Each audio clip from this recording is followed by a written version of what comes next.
दर्शक बंधु लाला लाली किचन को आपन को बहुत बहुत स्वागत। मु आज आपन को ब्रेड रा पकुड़ी करके देखि सेति में सामग्री नहीं किछि ब्रेड नहीं ताको प्रथमे ए ब्राउन पोर्शन गुडा को काटी के बात कर दबो। एडा सब साइड गुडा को काटी दबो। फ्रेश ब्रेड टा नेबे बासीटा नेबे बासीटा नेले भलो हबनी। यही भाया सब साइड को देखो ब्राउन अंशटा को काटी ब्राउन अंश गुड़ा काटिकी सामान्य रोस्ट करके गुंड करके भी आपण रखिपारे ब्रेड क्रम रूप में व्यवहार करें। मुझे काटिदेली आपको बर्तमान बेली दबा धीरे धीरे बेल दबा डबल ब्रेड को लेकिन ये बेली दबा धीरे धीरे बेलिए बेली दबा दुईटा को जॉइन करते कि बेली दबा।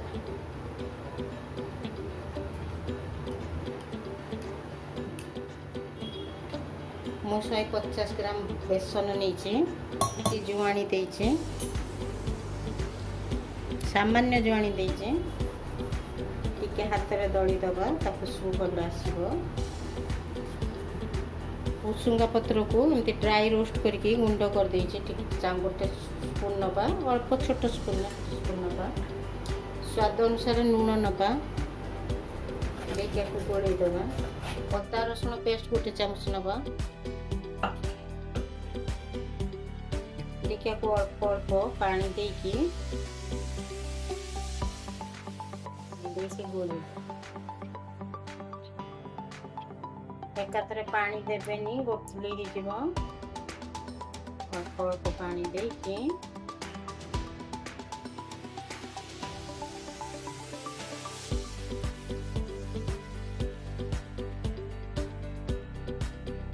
पेटटा एमती रहा देख पूरा चामच बुड़े कोटिंग हो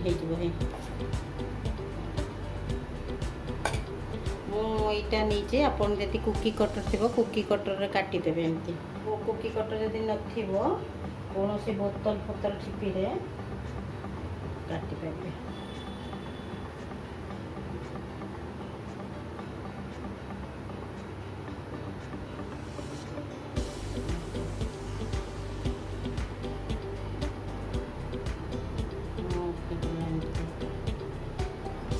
देखते कौन से डब्बार ढाकुनी कि कुकी कटर थे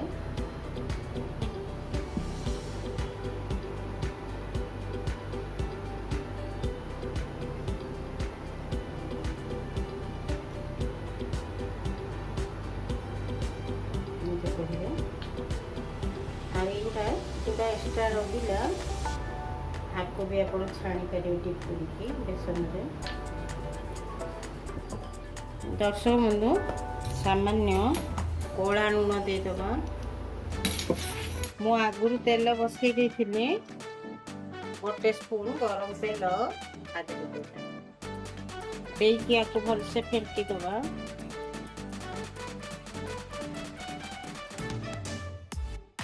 देकी ब्रेड को पकई दबा ब्रेड रे डीप कर दबा करिकी गरम तेल रे पके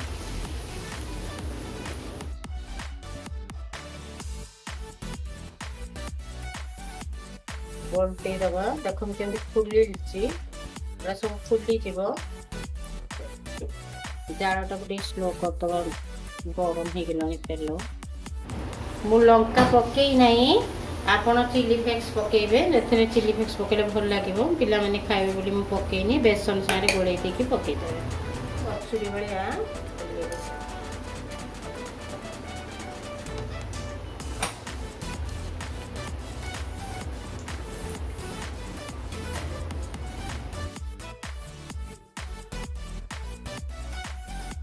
एटा हेई गलानी एटा काढी दबा जोड़ा साइड रे रही एक्स्ट्रा काटिला परे ताकू एमती डीप कर देबे छोट छोट काटिकी देके एमती छाणी आपन घर जब गेस्ट आसथिबे किछि नथिबो एमती ब्रेड रे करिवे ଭଲ ଲାଗିବ। ବ୍ରେଡ୍ ଟମାଟୋ ସବୁ ଜାମ୍ ଦେଇକି ଖାଇକି ବିରକ୍ତି ଲାଗିଲେ ଏଭଳିଆ କରି ଖାଇବେ, ଇଏ ବହୁତ ସ୍ୱାଦ। ଆଉ ବର୍ଷା ପାଗକୁ ତ ଜମିଯିବ ଚା ସାଙ୍ଗରେ, ୱେଷ୍ଟ ହେବାର କିଛି ନାହିଁ। ଦର୍ଶକ ବନ୍ଧୁ, ଆପଣମାନେ ସବସ୍କ୍ରାଇବ୍ କାହିଁକି କରୁନାହାନ୍ତି, ପ୍ଲିଜ୍ ସବସ୍କ୍ରାଇବ୍ କରିଦେବେ। ବସେଇଦେବା, କେହି ଜାଣିପାରିବେନି ଆପଣ ବ୍ରେଡ଼ରେ କରିଛନ୍ତି ବୋଲି, ଥରେ କରିକି ଦେଖିବେ। ଦର୍ଶକ ବନ୍ଧୁ, ହେଇଗଲା, ଛାଣିଦେବା।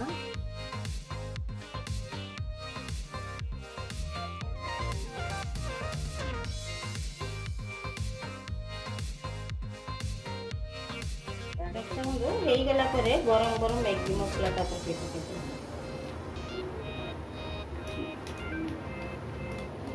ମୁଁ ଲଙ୍କା ପକେଇନି, ଆପଣ ଲଙ୍କା ପକେଇଦେବେ, ଯଦି ଲଙ୍କା ଖାଉଥିବେ ଲଙ୍କା ପକେଇଦେବେ। ଆପଣଙ୍କର ପ୍ରସ୍ତୁତ ହେଲା ବ୍ରେଡ୍ ପକୁଡ଼ି। ଖାଇବେ, କେମିତି ଲାଗିଲା ମୋତେ କମେଣ୍ଟ ମାଧ୍ୟମରେ ଜଣେଇବେ। ଲାଇକ୍ ସବସ୍କ୍ରାଇବ୍ କରିବା ପାଇଁ ଭୁଲିବେ ନାହିଁ। ମୁଁ ରହୁଛି, ଜୟ ଜଗନ୍ନାଥ।